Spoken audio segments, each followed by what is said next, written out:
ಯಲಹಂಕ ತಾಲ್ಲೂಕು ವಡೇರಹಳ್ಳಿ ಗ್ರಾಮ ಪಂಚಾಯತಿ 2024ರಿಂದ 25ನೇ ಸಾಲಿನ ಮೊದಲನೇ ಸುತ್ತಿನ ಗ್ರಾಮ ಸಭೆ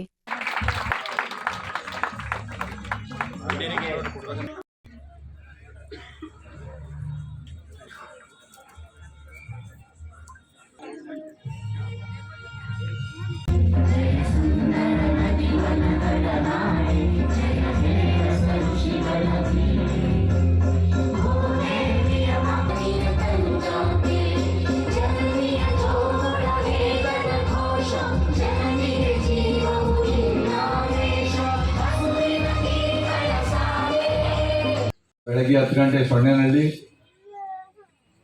11:30ಗೆ ಶಿವಕೋಟೆ ಮುಗಿಸ್ಕೊಂಡು ಇಲ್ಲಿ ಬಂದೆ. 3 ಗ್ರಾಮ ಸಭೆಗಳು ಒಂದೇ ದಿನ ಮಾಡೋದು ಕಷ್ಟ. ಅಧಿಕಾರಿಗಳು ಬರೋಕ್ಕಾಗಲ್ಲ, ಯಾಕಂದರೆ ಒಂದು ಗ್ರಾಮ ಪಂಚಾಯತಿಯಲ್ಲಿರೋರು ಎಲ್ಲ ಇಲಾಖೆ ಅಧಿಕಾರಿಗಳು ಇರಬೇಕಾಗ್ತದೆ.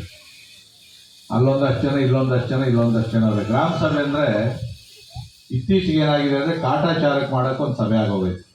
ಸರ್ಕಾರ ಹೇಳೈತೆ ಗ್ರಾಮ ಪಂಚಾಯತಿ ಅಧಿನಿಯಮದ ಅಡಿಯಲ್ಲಿ ಗ್ರಾಮ ಸಭೆಗಳು ಕಡ್ಡಾಯ ಮಾಡಬೇಕು, ಅಲ್ಲಿ ಕ್ರಿಯಾ ಯೋಜನೆಯನ್ನು ಅಲ್ಲೇ ಅನುಮೋದನೆ ಮಾಡಬೇಕು, ಫಲಾನುಭವಿಗಳನ್ನು ಅಲ್ಲೇ ಆಯ್ಕೆ ಮಾಡಬೇಕು ಅನ್ನೋದಕ್ಕೋಸ್ಕರ ಮಾಡ್ತಾ ಇದ್ದೀವಿ. ಚರ್ಚೆಗಳು ನಡಿಬೇಕಿಲ್ಲಿ. ನಮ್ಮ ಗ್ರಾಮ ಪಂಚಾಯತಿಯಲ್ಲಿ ಏನೇನು ಕೆಲಸಗಳಾಗಬೇಕು, ಇಲಾಖೆಯಿಂದ ಏನೇನು ನಮಗೆ ಲೋನ್ಗಳು ಸಿಗ್ತವೆ, ಸಹಾಯ ಸಿಗ್ತವೆ, ಕೃಷಿ ಇಲಾಖೆಯಲ್ಲಿ ಏನು ಸಿಗುತ್ತೆ, ತೋಟಗಾರಿಕೆಯಲ್ಲಿ ಏನು ಸಿಗುತ್ತೆ, ಪಶು ಇಲಾಖೆಯಲ್ಲಿ ಏನು ಸಿಗುತ್ತೆ, ಮನೆ ಕಟ್ಟಕ್ಕೆ ಏನಾದರೂ ಸ್ಕೀಮ್ ಇದೆಯಾ, ಎಲ್ಲ ಕೂಡ ಅಧಿಕಾರಿಗಳು ಹೇಳ್ತಾರೆ. ಎಲ್ಲದರಲ್ಲೂ ಸ್ಕೀಮ್ ಐತೆ. ನಮ್ಮ ಜನಗಳಿಗೆ ಅದನ್ನು ಅರಿವು ಮಾಡುವಂಥ ಕೆಲಸ ಮಾಡಬೇಕು. ಇವತ್ತು ಹೆಂಗೆ ಅಂದರೆ, ಇವತ್ತು ನೀವು ಅರ್ಜಿ ಕೊಟ್ಟರೆ, ನೀವು ಅರ್ಹರಿದ್ದರೆ ಅದನ್ನು ಮಂಜೂರು ಮಾಡಲೇಬೇಕು. ಈ ಗ್ರಾಮ ಸಭೆಯಲ್ಲಿ ಆಕ್ಷನ್ ಪ್ಲ್ಯಾನ್, ಇದು ಕ್ರಿಯಾ ಯೋಜನೆ, ಯಾವ ರಸ್ತೆಯಲ್ಲಿ ರೋಡ್ ಮಾಡಬೇಕು, ಎಲ್ಲಿ ಚರಂಡಿ ಮಾಡಬೇಕು, ಯಾರಿಗೇನು ಫಲಾನುಭವಿ ಕೊಡಬೇಕು, ಅಂಗವಿಕಲರಿಗೆ ಯಾರಿಗೇನು ಕೊಡಬೇಕು, ಎಲ್ಲ ತೀರ್ಮಾನ ಮಾಡೋಂಥದ್ದು. ಇದು ಮನೆ ಇದ್ದಂಗೆ. ಇದು ನಮ್ಮ ಮನೆಯಲ್ಲಿ ಯಾರ್ಯಾರು ಏನೇನು ಸಿಗಬೇಕು ಅಂತಕ್ಕಂಥದ್ದು ಹಂಚ್ಕೊಳೋವಂಥದ್ದು. ಇದು ಭಾಳ ಜನ ಏನಂತಂದರೆ ಗ್ರಾಮ ಸಭೆ ಏನಕ್ಕೆ ಕರೆದಾರೆ ಬರೋಣ. ಈಗ ಒಂದು ಪಂಚಾಯತಿಯಲ್ಲಿ ಹೋದ್ರೆ ಹೆಸರು ಹೇಳಲ್ಲ, ಏನು ತುಂಬ ಬಿಟ್ಟಾರೆ ಜನ. ಇಲ್ಲಿ ಏನಪ್ಪ ಜನರಿಗೆ ಹಿಂಗೆಲ್ಲ ಗ್ರಾಮ ಸಭೆ ಭಾಳ ಒಳ್ಳೇದು ಅಂದ್ರೆ, ಇಲ್ಲ ನಾವು ಸೈಟ್ ಕೊಡ್ತೀವಿ ಅಂತ ಹೇಳಿದ್ರು, MLA ಕೇಳಬೇಕು ಅಂದ್ರೆ ಅದಕ್ಕೆ ಬಂದಿದ್ದೀವಿ ಅಂತ. ನಾನು ಹೇಳಿದ್ರೆ ಸೈಟ್ ಕೊಟ್ಟು ಆಗೈತೆ ಊರಲ್ಲಿ, ಇನ್ಯಾವುದು ಸರ್ಕಾರಿನೇ ಜಾಗ ಇಲ್ಲ, ಯಾರು ಹೇಳಿದ್ ನಿಮ್ಗೆ ಅಂದರು. ಆಮೇಲೆ ಅವಲ್ಲ ಅವು ಆಗ ಅವತ್ತು ಅವ್ರು ಬೈಯಕ್ಕೆ ಶುರು ಹಚ್ಕೊಂಡ್ಬಿಟ್ಟು, ನನಗೆ ಬೈಯಕ್ಕೆ ಹೋಗ್ಬಿಟ್ರಿ ಪಾಪ ಅವ್ರು ಏನು ಹೇಳವ್ರೆ, MLA ಕೇಳಿದ್ರೆ ಕೊಡ್ತಾರೆ ಅಂತೇಳಿ, ಮನೆಗಳವೆ ಕೊಡ್ತೀನಿ ಅಂತೇಳಿ. ನಾನು ಭಾಷಣ ಮುಗಿದು ಎಲ್ಲ ಇದ್ದೆ, ಅಲ್ಲೊಂದು 3/4 ಅವರ್ ಇದ್ದೆ. ಓದ್ತಾ ನಿಂಗೆ ಎಲ್ಲ ಹೋಗೇ ಬಿಟ್ರೆ ಅದ ಕಡೆ ಮೆಂಬರ್ ಬರ್ರಿ ಅಂದ್ರೆ ಹೋಗಯ್ಯೋ ಅದ ಕಡೆಗೆ MLA ಮಾತಾಡಿದ್ರು ಹೋಗ್ತೀವಿ ಅಂತೇಳಿ. ನಾನು ಯಾಕೆ ಕೆಲವು ಗ್ರಾಮ ಸಭೆಗಳು ಬರೋಲ್ಲ ಅಂದರೆ, ಬಂದರೆ ನಾನು ಒಂದು 2-3 ಗಂಟೆ ಕುತ್ಕೊಬೇಕು ಇರ್ತಾರೆ. ಇಲ್ಲಾಂದ್ರೆ ನಾನು ಮಾತಾಡಿ ಹೋಗ್ತಾ ಇದ್ದಂಗೆ ಅರ್ಧ ಜನ ಹೋಗ್ತಾ ಇರ್ತಾರೆ. ಗ್ರಾಮ ಸಭೆಯಲ್ಲಿ ನಮ್ದೇನು ಪಾತ್ರ ಜಾಸ್ತಿ ಇರಲ್ಲ. ಪ್ರೋಟೋಕಾಲ್ ಪ್ರಕಾರ ಮುಖ್ಯಮಂತ್ರಿಗಳನ್ನು ಕರೀತಾರೆ, ಇದು ಮಂತ್ರಿಗಳನ್ನು ಕರೀತಾರೆ, ಜಿಲ್ಲಾ ಉಸ್ತುವಾರಿ MP ಕರೀತಾರೆ, ಯಾರೂ ಬರಲ್ಲ. ನಾನು ಎಲ್ಲ ಕಡೆ ಹೋಗ್ತೀನಿ, ಯಾಕಂದ್ರೆ ನನ್ನ ಕ್ಷೇತ್ರ ಇದು. ಏನಾರ ಸಮಸ್ಯೆ ಇದ್ದರೆ, ಜನ ಹೇಳಿದರೆ ಇದು ಕೇಳೋವಂಥ ಕೆಲಸ ನಾನು ಮಾಡ್ತೀನಿ. ಈಗ ಮೇಡಿ ಅಗ್ರಹಾರ ಸೈಟ್ ಪಟ್ಟಿ ಮಾಡಿದ್ರ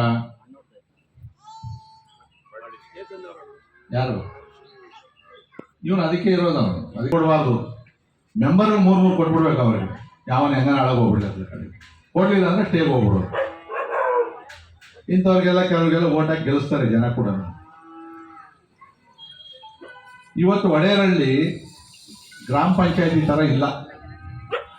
BDA ಮಧ್ಯೆ ಬರ್ತಾ ಇದೆ, ಎಲ್ಲ ಡೆವಲಪ್ ಆಗ್ತಾ ಇದೆ. ಹಳ್ಳಿ ಥರ ಇಲ್ಲ ಎಲ್ಲ ಬಿಲ್ಡಿಂಗ್ಗಳು ಅವು ಇವೆಲ್ಲ ಬರ್ತಾ ಇದೆ. ಆ ಮೂಲಭೂತ ಸೌಕರ್ಯ ಕೊಡೋದಿಲ್ಲ, ಅದು ಭಾಳ ಕಷ್ಟವಾದ ಕೆಲಸ. ಆದರೂ ನಮ್ಮ ಸರ್ಕಾರ ಇದ್ದಾಗ ಶಕ್ತಿ ಮೀರಿ ನಿಮಗೆ ರಸ್ತೆಗಳು, ಕಾಂಕ್ರೀಟ್ ರೋಡ್ಗಳು, ಬಿಲ್ಡಿಂಗ್ಗಳು ಎಲ್ಲವನ್ನೂ ಕೂಡ ಒಂದಷ್ಟು ಮಾಡಿಕೊಟ್ಟೆ. ಈಗ 1 ವರ್ಷದಿಂದ ನೆನೆ ಮುಖ್ಯಮಂತ್ರಿಗಳು ಎಲ್ಲ ಯಲಹಂಕಕ್ಕೆ ಬಂದಿದ್ರು. ಒಂದು ಮೀಟಿಂಗ್ ಆಯಿತು, ನಾನು ಇದ್ದೆ ಅಲ್ಲಿ ಸಭೆಯಲ್ಲಿ, ನಂದೇ ಅಧ್ಯಕ್ಷತೆ ಇತ್ತು. ಅಲ್ಲಿ ಕೇಳಿದೆ DK ಶಿವಕುಮಾರ್ ಅವರಿಗೆ, ಮುಖ್ಯಮಂತ್ರಿಗಳ 1.5 ವರ್ಷದಿಂದ ₹1 ದುಡ್ಡು ಕೊಟ್ಟಿಲ್ಲ ಕ್ಷೇತ್ರಗಳಿಗೆ, ಹೆಂಗೆ ಕೆಲಸ ಮಾಡೋದು ನಾವು. BBMPಯಲ್ಲಿ ಬರೀ ಗುಂಡಿ ಮುಚ್ಚಕ್ಕೆ ಕಾಸು ಕೊಟ್ಟಾರೆ, ಅವರೇ ಮಾಡ್ಕೊಂಡು ಹೋಗ್ತಾರೆ ಗುಂಡಿ ಮುಚ್ಚೋದು. ಹಿಂಗಾದರೆ ಪಾರ್ಕ್ ಮಾಡಿದ್ದೀವಿ, ಲೈಟ್ಗಳಿದ್ದೀವಿ, ಅವಕ್ಕೆಲ್ಲ ನೋಡಬೇಕು. ಪಂಚಾಯತಿಗಳಲ್ಲಿ ಹಳ್ಳಿಯಿಂದ ಹಳ್ಳಿ ರೋಡ್ಗಳೆಲ್ಲ ಗುಂಡಿ ಬಿದ್ದೋಗವೆ, ಗ್ರ್ಯಾಂಟ್ ಕೊಡ್ರಿ ಅಂದರು. ದುಡ್ಡೆಲ್ಲ ಐತೆ ಅಂತೇಳಿ ಹೋದ್ರಂತ ಕಡೆ. ಫ್ರೀ ಸ್ಕೀಮ್ ಕೊಟ್ಟವ್ರೆ ನಿಮಗೆಲ್ಲ. ದಿನ ಬಸ್ ಹತ್ಕೊಂಡು ಬೆಂಗಳೂರಿಗೆ ಹೋಗ್ರಿ, ಬೆಂಗಳೂರಿಂದ ಇಲ್ಲಿ ಬರ್ರಿ, ಇಲ್ಲ ಮೈಸೂರಿಗೆ ಹೋಗ್ರಿ. ಹೋಗ್ತಾವ್ರಿಗೆ ಹೆಣ್ಮಕ್ಳು. ಪ್ರಾರಂಭದಲ್ಲಿ ಏನು ಧರ್ಮಸ್ಥಳಕ್ಕೆ ಹೋಗಿದ್ದೆ ಅಲ್ಲ ಕಡೆಗೆ ಎಲ್ಲ ಸುತ್ತಬಿಟ್ರು. ಆಮೇಲೆ ಇದು ಬೇಕಾಗಿರ್ತಕ್ಕಂಥದ್ದು. ಹೆಣ್ಮಕ್ಳಿಗೆ ನೀನು ತಿಂಗಳಿಗೆ 2,000 ರೂಪಾಯಿ ಕೊಡ್ತೀನಿ ಅನ್ನೋ ಬದಲು 2,000 ರೂಪಾಯಿ ದುಡಿಯೋ ಶಕ್ತಿ ನೀನು ಕೊಟ್ಟರೆ ನೀನ್ಯಾಕೆ ದುಡಿಯಲ್ಲ? ಈಗ ನಾವು ನಮ್ಮ ಫೌಂಡೇಶನಲ್ಲಿ ನಮ್ಮ ಮನೆಯವರು ನಾವು ಸೇರಿಕೊಂಡು ಪ್ರತಿ ವರ್ಷ ಹೆಣ್ಮಕ್ಳು ಟೈಲರಿಂಗ್ ಟ್ರೈನಿಂಗ್ ಕೊಡ್ತೀವಿ, ಬ್ಯೂಟಿಷಿಯನ್ ಟ್ರೈನಿಂಗ್ ಕೊಡ್ತೀವಿ, ಕಂಪ್ಯೂಟರ್ ಟ್ರೈನಿಂಗ್ ಕೊಡ್ತೀವಿ, ಕೊಟ್ಟು ಮಿಷಿನು ನಾವೇ ಕೊಡಿಸ್ತೀವಿ. ಏನು ಅಂದರೆ ಅವ್ರ ಕಾಲ ಮೇಲೆ ಅವ್ರು ನಿಂತ್ಕೊಂಡಿವಿ. ಟೈಲರಿಂಗ್ ಕಲ್ತಾದ್ಮೇಲೆ ಅಟ್ಲೀಸ್ಟ್ ತಿಂಗಳು ಒಂದು 2-3 ಸಾವಿರ ಅವರೇ ಸಂಪಾದನೆ ಮಾಡ್ತಾರೆ. ತಮ್ಮ ಶೌಚಾಲಯಗಳನ್ನು ಉಪಯೋಗಿಸಿ ಬಯಲಿನಲ್ಲಿ ಮಲ ವಿಸರ್ಜನೆ ಮಾಡದಂತೆ ಗ್ರಾಮ ನೈರ್ಮಲ್ಯವನ್ನು ಕಾಪಾಡಬೇಕಾಗಿ ಕಳಕಳಿಯ ಮನವಿ. ಪಂಚಾಯಿತಿಯಲ್ಲಿ 24 ಅತಿ ಸಣ್ಣ ರೈತರು ಮತ್ತು 37 ಇತರೆ ರೈತರು ಇರುತ್ತಾರೆ. ಕೃಷಿ ಕಾರ್ಮಿಕ ಕುಟುಂಬಗಳು 22, ಕರಕುಶಲ ಕಾರ್ಮಿಕ ಕುಟುಂಬಗಳು 4, ವ್ಯಾಪಾರ ಅವಲಂಬಿತ ಕುಟುಂಬಗಳು 9 ಹಾಗೂ 88 ಕುಟುಂಬಗಳು ಬಡತನ ರೇಖೆಗಿಂತ ಕೆಳಗಿರುತ್ತವೆ.